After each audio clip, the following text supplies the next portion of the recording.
আজকে মরলি, কালকে 2 দিন। 2 দিনের দুনিয়া, শুকুর শুকুর 8 দিন। কি এত চাহিদা, কি করতে হবে, কি হবে?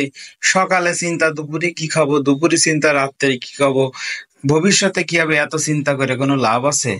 2 দিনের দুনিয়া, পেটে যখন যা খাতি মনে চাই তা খাতি হবে। অর্থাৎ মনে যখন যা কবে, যখন যা স্বাদ আহ্লাদ হবে খাতি হবে। যদি একটু পরে মরে যাই, মরে গেলে কি আর কিছু খাওয়া যাবে? অর্থাৎ মনে যা চাবে তাই খাতি হবে, যখন যা ইচ্ছা করতে হবে। ক্ষুধার রাজ্যে পৃথিবী গদ্যময়, চাঁদ যেন ঝলসানো রুটি।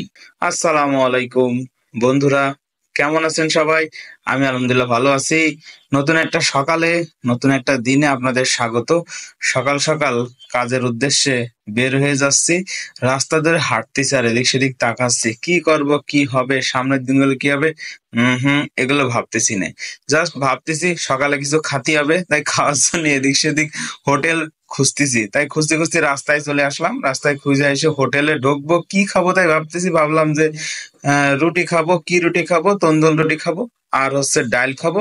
সেই ভাবে কাজ, হোটেলে চলে আসলাম, হাতটা ধুয়ে ভিতরে ঢুকবো। ভিতরে ঢুকে হাতটা ধুচ্ছি, ধুয়ে খাতি যাব টেবিলে। খাতি বসার আগে মনে হলো যে এই যে তন্দুর রুটি কি এরে বানাই, কিভাবে বানাই একটু দেখতে খুব ইচ্ছে হলো।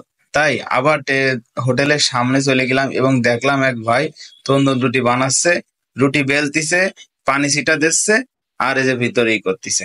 তা আমি সেই আইসে দাঁড়াইছি যে একটু দেখবো যে কিভাবে কি বানাই।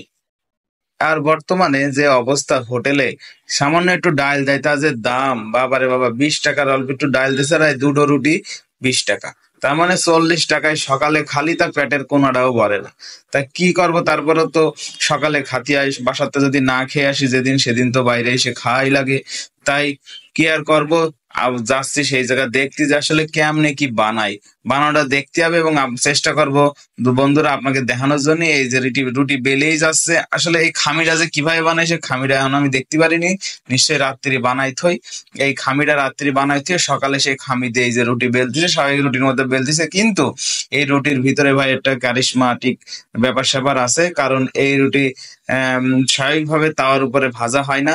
এটা হচ্ছে এক ধরনের চুলা, সেই চুলাটা আপনাদের দেখাবো এই ভিডিওর মধ্যে, দেখতে পাবেন, সাথে দেখেন। এই রুটিগুলো এই যে বেলা হয়ে গেছে, এখন সে এই যে হাতে পানি নিয়ে কি কায়দা করে এপাশ ওপাশ করে আবার একটা কিসের পর দিয়ে চাপ দিয়ে দিয়ে দিল এই যে চুলোর মধ্যে। এখন এই চুলোর ভিতরেরও ব্যাপার স্যাপার আছে। এই চুলোর মধ্যে আছে হচ্ছে কয়লা দিয়া এবং পাশে ফ্যান দিয়ে বাতাস দেয়।